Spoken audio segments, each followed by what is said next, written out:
Hi everyone, welcome back. Today we're talking about scheduling, but not in the way that you've probably heard it before. We're not going to talk about color coding your Google Calendar or waking up at 5 a.m. ugh, or anything like that. We're going to talk about why schedules you've tried before didn't work and how to build one that actually fits the brain you have. Because here's the thing, most scheduling advice assumes a brain that has consistent energy, accurate time perception, and the ability to transition smoothly between tasks. And if you're neurodivergent, that whole description probably just made you laugh a little. Today, we're going to build something real. If you don't know me, I am Shannon Schroeder, the F-Bomb coach, and I help ADHD women build sustainable systems for their businesses and their lives. So let's be honest for a minute. Most of us have made a beautiful schedule at some point. Maybe it was a Sunday night, you were feeling really motivated, you opened up a fresh planner, because you probably have a stack, a new Google Calendar, and you mapped out the whole week. Every hour had a purpose. It looked incredible. And then Monday happened. And by 10 o'clock, the whole thing was already off the rails. Here's what I want you to understand. That wasn't a motivation problem. It wasn't like if you just tried harder, if you really wanted it. That schedule failed because it was built for a version of you that doesn't exist. The version that never gets a difficult client email at 9 a.m. The version that can switch from deep work to a sales call in 5 minutes flat. The version that has the same energy at 3 p.m. on a Thursday that you had at 9 a.m. on a Monday. Today, we're building for the real you. There's actually a name for the thing where you think something will take 30 minutes and it takes 2 hours, and it's called the planning fallacy, and it affects everyone. All human beings consistently underestimate how long something's going to take, and they overestimate how many things they're going to be able to get done in a day. That is normal human behavior. But for neurodivergent brains, there are a few extra layers on top of it. First, there's task initiation lag, the time between deciding to do something and actually starting it, which for ADHD brains is rarely zero. It's rarely, I'm going to do, and then you do. The mental cost, then there's the transition time, which is the mental cost from switching from one type of test to another, which is real and it takes actual time, even if it doesn't look like work. There's the hyperfocus risk, the very real possibility that you sit down to do something for 45 minutes and look up, and all of a sudden it's 3 hours later. None of these things are in the typical scheduling model, but all of them need to be for you. And I want you to really internalize this. The clock does not determine your capacity, your biology does. A 1 hour block at 10 a.m. when your brain is firing on all cylinders is not the same as a 1 hour block at 2 p.m. when you're running on fumes and lukewarm coffee. Putting your hardest cognitive work in your lowest energy window and then wondering why it took forever and felt terrible, all of that is a scheduling problem, not a you problem.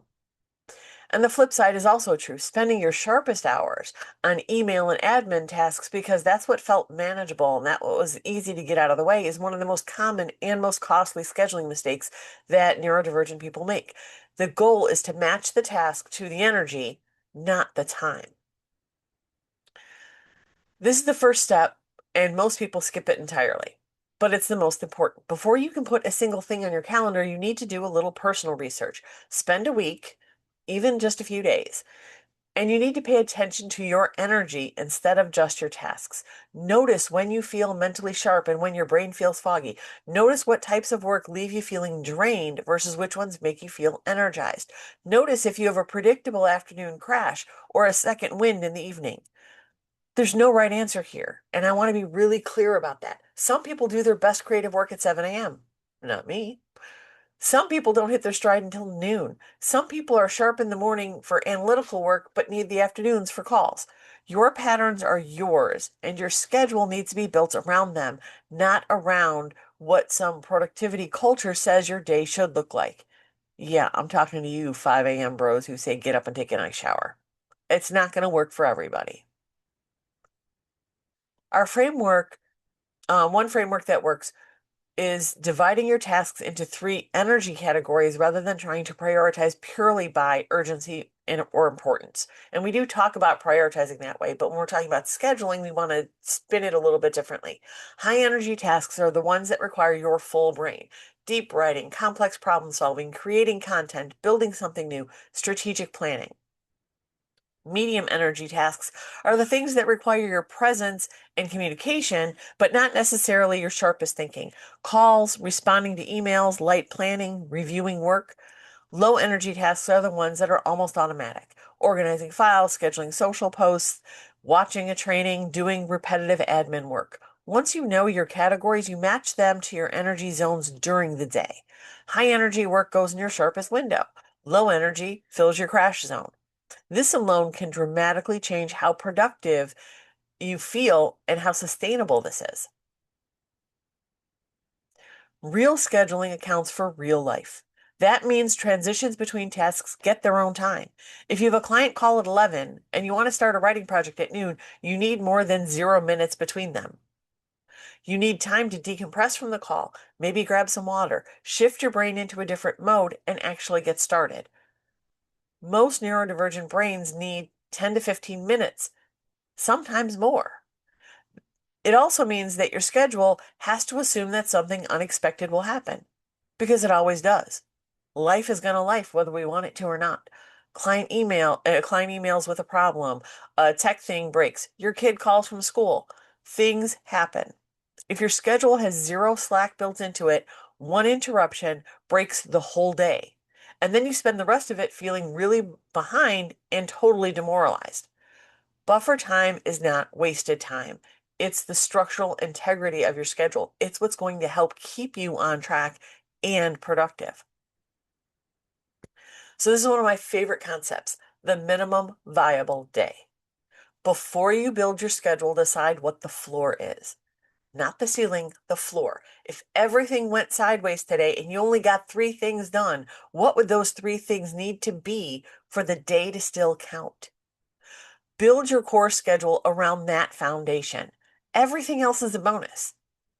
This matters enormously for neurodivergent brains because your capacity genuinely fluctuates daily. Some days you're going to do all of the things and more. Some days your executive function is running on backup power and you need to know exactly what has to happen. When you know what your minimum viable day is, you can stop that spiral of feeling like the whole day is a failure because you didn't stick to a plan. Let's talk a little bit about time estimating because this is where a lot of schedules fall apart.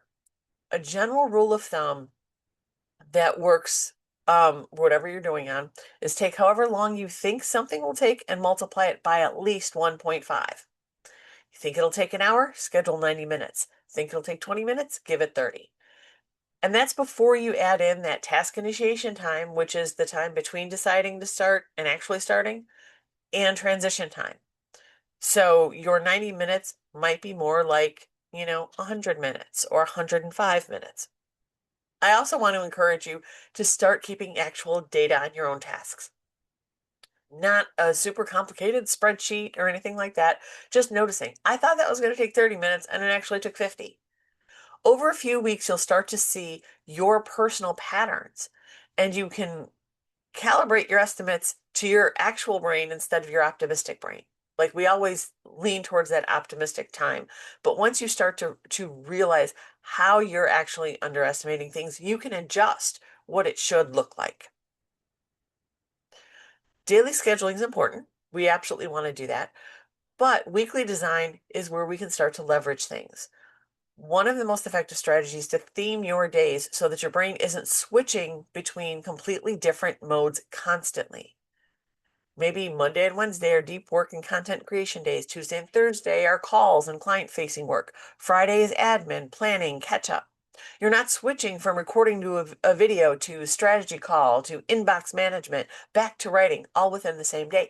That's a lot of context switching for your brain, and it's going to drain your executive function really quickly. By batching things and theming your days, you're letting your brain stay in one mode longer, which reduces that cognitive cost of transitioning back and forth, and it helps you get into flow faster. Also, and this one is non-negotiable, protect your creative and deep work time first before you fill your calendar with anything else. And try to leave at least a half a day per week with nothing scheduled. Your brain needs white space. It's not laziness, It's maintenance. You're allowing yourself to have extra space so that things go sideways. You're covered. If your brain just needs a break, you're covered. Here's the thing about building a schedule that actually works. You're not going to get it right on the first time. Nobody does. If you did, you wouldn't need this video at all, right? Your schedule is a living document, not a contract that you signed in blood. At the end of each week, spend 5 to 10 minutes doing a simple audit. What actually got done and what felt doable? What kept getting moved to tomorrow and then tomorrow again? Where did you consistently crash or run out of time? What would you change? What would make it feel better? This doesn't have to be a big formal review. You're not meeting with a boss. You are the boss. It can be a voice memo on a walk or a few bullet points on your notes app.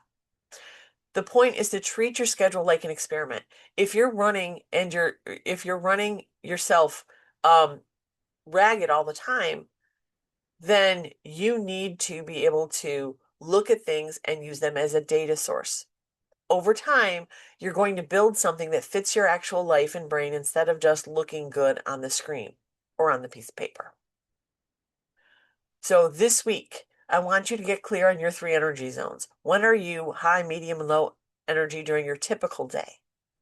You don't have to redesign your whole schedule. Just pick one task that you've been doing in the wrong energy window and move it.